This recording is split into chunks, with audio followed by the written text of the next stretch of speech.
COVID-19 LAICHAT HENGALAKPAGI FIBAMDA LAIBANA MARAM OIDUNA LAI HARAORIBA LAIBUꯡꯁꯤꯡꯒꯤ ꯊꯕꯛ Yaribamakhei Tensinbinaba Amadi SOP Ngaknaba Utra Sanglengi Maichau Purel Professor NG Kangzia Mangangna appeal Tourakli Wafam asing asi Utra Sanglen na pangthokpa paugi mifam amada phongdokhibani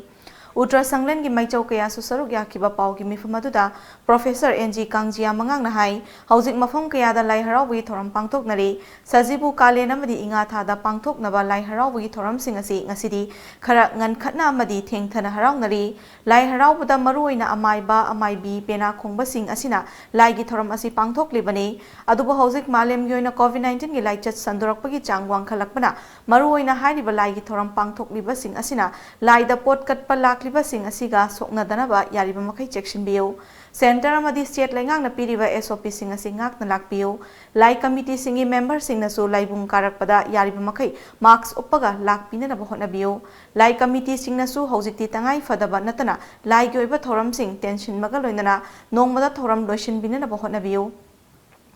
karigumba tangai fadragana numit humni faubagi manungda loisinbiu haiki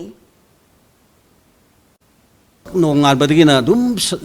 laibung manungsida dum lairibasi lengda laiba arapa mi pudamak kachariba pot pudamak lausin bidana laida katpiriba amasung chaning khara hanjin biriba pudamak ima mai bisina tawangtani ana khwaidigi chauna ima mai bisina thang lobiyo ani subada amai bising lobiyo adagi di pena seiban lobiro adi aroi badana lai committee na haiba pudama ase tension bagi thaba yarigi sangdadana ba pung taruk taluisina ba hona ba nungdang waramgi adagi matam tension manda sing base masina lai committee na apun ba waina akhoi awabasi leirbanina LAI committee na saru yabiu haidana mayam ngem famda sanakunugi maigedagi